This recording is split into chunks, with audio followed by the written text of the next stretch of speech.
Hello guys, my name is Abhishek Bhatt and welcome to I can learn Java tutorial, जहां पे आप सीख सकते हैं जावा के प्रोग्राम्स और उसके कंसेप्ट्स बहुत ही इजी तरीके से। गाइस, आज का हमारा टॉपिक है कंस्ट्रक्टर इन जावा। ओके गाइस, आज के टॉपिक में हम देखेंगे कंस्ट्रक्टर क्या होता है, उसके कितने टाइप्स होते हैं, उनके टाइप्स के कुछ सिंटैक्स और एग्जांपल्स। और गाइस, एट द एंड हम ये जानेंगे कि कंस्ट्रक्टर की हेल्प से हम अपना कोई एक छोटा सा कोड कैसे बना सकते हैं। ओके, तो आइए शुरू करते हैं।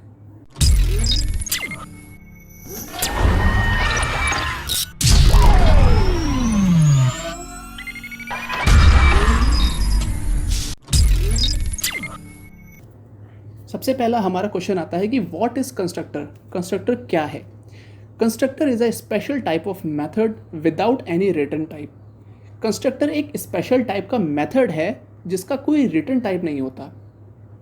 यहाँ पे जो ये वर्ड यूज़ हो रहा है जिसका कोई रिटन टाइप नहीं होता, इसका मतलब ये है कि इसमें हम अपना कोई वॉइड यूज़ नहीं करते। ओके, नेक्स्ट है guys, the name of the constructor is same as the class name under which it is defined. हमारा जो कंस्ट्रक्टर का नाम होता है और हमारे जो क्लास का नाम होता है वो दोनों सेम होते हैं, राइट। नेक्स्ट आते हैं guys, the main purpose of the constructor is to initialize object. Okay, constructor का मेन काम होता है ऑब्जेक्ट को इनिशियलाइज करना। Okay, that is to provide initial values to the instance variable of an object. Guys, इस line को अगर हम एज अ लेमैन में समझें, गाइस ऑब्जेक्ट के जो इंस्टेंस वेरिएबल होते हैं उनकी इनिशियल वैल्यू देने के लिए हम कंस्ट्रक्टर का यूज़ करते हैं। ओके, नेक्स्ट आते हैं, the constructor is called when any object is created. Guys, constructor तब कॉल होता है जब हम कोई किसी क्लास का ऑब्जेक्ट बनाते हैं। ओके, नेक्स्ट देखते हैं guys, types of constructor. Guys, Java में दो टाइप के कंस्ट्रक्टर्स होते हैं। पहला होता है default constructor and the second one is parameterized constructor. हम बात करेंगे सबसे पहले अपने डिफ़ॉल्ट कंस्ट्रक्टर के बारे में कि डिफ़ॉल्ट कंस्ट्रक्टर आखिर होता क्या है, और उसका एक छोटा सा एग्जाम्पल भी देखेंगे। Default constructor is invoked when any object of a class is created. Okay guys, जब हम अपने किसी क्लास का कोई एक ऑब्जेक्ट बनाते हैं तो हमारा डिफ़ॉल्ट कंस्ट्रक्टर वहाँ पे बनता है। आप जैसे नीचे एक एग्जाम्पल में देख सकते हैं कि मैंने एक स्टूडेंट नाम की क्लास बनाई है। ओके, और जब मैंने इस क्लास का ऑब्जेक्ट बनाया स्टूडेंट OBJ करके और न्यू मेमोरी यहाँ पे इंस्टेंशिएट की है, यहाँ पे जो हमने स्टूडेंट और ब्रेसेस ली हैं ये हमारा एक डिफ़ॉल्ट कंस्ट्रक्टर है, राइट। जैसा कि मैंने अभी आपको पहले बताया कि हमारे दो टाइप के कंस्ट्रक्टर्स होते हैं, default constructor and parameterized constructor. यहाँ पे हमने कोई पैरामीटर पास नहीं किया है तो इसलिए ये हमारा डिफ़ॉल्ट कंस्ट्रक्टर है।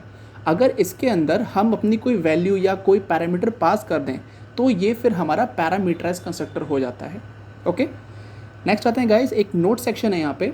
If we do not create any constructor within a class, अगर हम किसी क्लास के अंदर कोई कंस्ट्रक्टर क्रिएट नहीं करते हैं, then a default constructor is provided by the compiler. Compiler की तरफ से हमें एक बाय डिफ़ॉल्ट कंस्ट्रक्टर दे दिया जाता है उस क्लास के अंदर, which is in hidden form, जबकि वो एक हिडन फॉर्म में होता है, राइट। नेक्स्ट है guys, parameterized constructor. Parameterized constructor किसको कहते हैं? When we define or pass any argument within a constructor is known as parameterized constructor.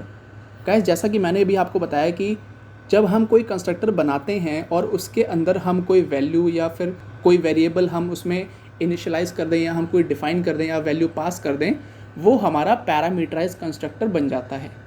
जैसा कि आप यहाँ पे एक छोटा सा एग्जांपल देखिए, मैंने यहाँ पे एक स्टूडेंट नाम की क्लास बनाई है जिसके अंदर मैंने एक कंस्ट्रक्टर बनाया है। आप यहाँ पे देख सकते हैं कि हमारे क्लास का नाम और हमारे कंस्ट्रक्टर का नाम सेम होता है, राइट।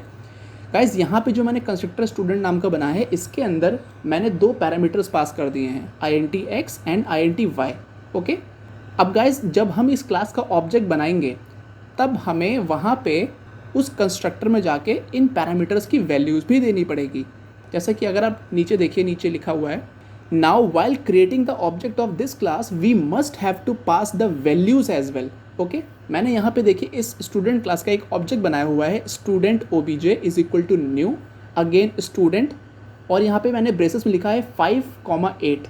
5,8 जो ये वैल्यू है ये हमारी जाके ऊपर वाले जो कंस्ट्रक्टर में int(x) और int(y) हमारे दो वेरिएबल्स हैं इंटीजर टाइप के, उनमें जाके स्टोर हो जाएगी। ओके, तो गाइज ये था हमारा पैरामीटराइज कंस्ट्रक्टर। गाइज मैं आपको एक छोटा सा एग्जांपल बना के दिखाता हूँ कि कंस्ट्रक्टर की हेल्प से हम अपना कोड कैसे बनाते हैं, कैसे रन करते हैं। ओके गाइज, मैं यूज़ करूँगा अपना पैरामीटराइज कंस्ट्रक्टर और आपको समझाता हूँ कि एरिया ऑफ अ रेक्टेंगल कैसे निकालते हैं। चलिए शुरू करते हैं। गाइज सबसे पहले मैं अपनी यहाँ पे क्लास बना लेता हूँ। क्लास का नाम मैं कुछ भी रख लेता हूँ, मैंने रख लिया रेक्ट। ओके, अब गाइज मैं यहाँ पे अपने कुछ इंटीजर वेरिएबल्स ले लेता हूँ। मैं ले लिया int, a for area, length and breadth. Okay guys, मैं यहाँ पे अपना एक कंस्ट्रक्टर बना लेता हूँ। याद रहे गाइज, हमारा कंस्ट्रक्टर का नाम और हमारे क्लास का नाम सेम होगा। तो हम यहाँ पे अपना एक कंस्ट्रक्टर बनाएंगे RECT रेक्ट, और यहाँ पे ब्रेसेस दे देंगे और इसके अंदर मैं कुछ पैरामीटर पास कर देता हूँ। ओके, मैंने यहाँ पे पैरामीटर पास कर दिया int(x), int(y). ओके गाइज, तो यहाँ पे पैरामीटर्स लेने के बाद हम क्या करेंगे, हम अपने इंस्टेंस वेरिएबल और इन पैरामीटर्स को इक्वल करेंगे। राइट, हम यहाँ पे क्या करते हैं, L is equal to x, okay, और B is equal to y। ये गाइज मैंने इसलिए किया है कि जब हम पैरामीटर में वैल्यूज़ पास करेंगे तो जो वैल्यू हमारे x और y में आएगी वो वैल्यू जाके स्टोर हो जाएगी किसमें, L और B में। राइट, अब गाइज हमारे एरिया का फॉर्मूला क्या होता है, area is equal to length into breadth. मैं यहाँ पे कर देता हूँ L इंटू B। राइट, मैं यहाँ पे अपने एरिया को प्रिंट करा लेता हूँ, तो मैं यहाँ पे सिस आउट कर लूँगा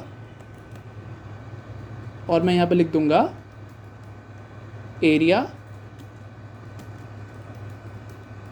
ऑफ रेक्टेंगल इज, और यहाँ पे प्लस करके मैं अपने ए को प्रिंट करा लूँगा। राइट गाइस, अभी हमारा सिर्फ इतना काम हुआ है, हमने अपनी एक क्लास बनाई है, उसके अंदर हमने अपने कुछ वेरिएबल्स लिए हैं। ओके, हमने उस क्लास के अंदर एक कंस्ट्रक्टर लिया है सेम नाम का, और उसके अंदर हमने कुछ पैरामीटर पास किए हैं। ये हमारा पैरामीटराइज कंस्ट्रक्टर है। हमने अपने वेरिएबल और हमने पैरामीटर की वैल्यूज़ इक्वल कराई हैं और हमने अपने एरिया का फॉर्मूला लगा के अभी एरिया को प्रिंट कराया है। अभी गाइस हमने कोई वैल्यू पास नहीं करी है। अब गाइस हमारा नेक्स्ट स्टेप होगा, हम अपने इस रेक्ट क्लास का ऑब्जेक्ट बनाएंगे। ओके, तो आइए इसका ऑब्जेक्ट बनाते हैं। सबसे पहले गाइस हम यहाँ पे अपनी एक मेन क्लास बनाएंगे, क्लास एरिया रेक्ट। मैंने यहाँ पे अपनी मेन क्लास बना के ब्रेसेस ओपन कर लिए। मैं अपना मेन मेथड लिख लेता हूँ, public static void main string args। मैं अपना मेन मेथड ओपन कर लेता हूँ। ओके गाइस, अब हमें अपने रेक्ट क्लास का ऑब्जेक्ट बनाना है। गाइस ऑब्जेक्ट कैसे बनाते हैं आपको पता होगा। मैं अपनी क्लास का नाम लिखूँगा पहले रेक्ट, देन अपने ऑब्जेक्ट का नाम हम कुछ भी रख सकते हैं। मैं यहाँ पे लिख देता हूँ obj is equal to new. New हमारा एक कीवर्ड है, न्यू मेमोरी एलोकेट करता है। और अब हम यहाँ पे अपने कंस्ट्रक्टर का नाम लिखेंगे जो कि है RECT रेक्ट और ब्रेसेस। गाइस आप देख सकते हैं कि ऊपर जो मैंने कंस्ट्रक्टर लिया है वो हमारा पैरामीटराइज कंस्ट्रक्टर है। तो हमें यहाँ पे इस कंस्ट्रक्टर के अंदर वैल्यूज़ पास करनी होगी। मैं यहाँ पे वैल्यूज़ दे देता हूँ, फॉर एग्जांपल 6 एंड 6,4। इसको बंद करता हूँ। मैं गाइस प्रोग्राम सेव करता हूँ। ओके, अब गाइस इसको रन कराते हैं, जावा एप्लीकेशंस। आप देख सकते हैं गाइस मेरा यहाँ पे आउटपुट प्रिंट होके आ गया है, area of a rectangle is 24। Right, तो गाइस ये था हमारा कंस्ट्रक्टर के बारे में, उनके टाइप्स के बारे में, डिफ़ॉल्ट कंस्ट्रक्टर और पैरामीटराइज कंस्ट्रक्टर। लास्ट में आपने देखा कि हम अपना कोड कैसे बना सकते हैं पैरामीटराइज कंस्ट्रक्टर के थ्रू। ओके, ये बहुत ही इजी कोड था। गाइस अगर आपको इस पूरे के पूरे ट्यूटोरियल में अगर आपको कहीं पे भी कोई इशू है तो आप प्लीज़ मुझे कमेंट सेक्शन में ज़रूर बताएं ताकि मैं आपकी उन प्रॉब्लम्स को रिजॉल्व कर सकूं। ओके, एंड गाइस अगर आपने इस चैनल को अभी तक सब्सक्राइब नहीं किया है तो आप प्लीज़ इसको सब्सक्राइब कर लीजिए ताकि आने वाले वीडियोज़ का नोटिफिकेशन आपको तुरंत मिल जाए। Okay guys, thank you so much and have a nice day.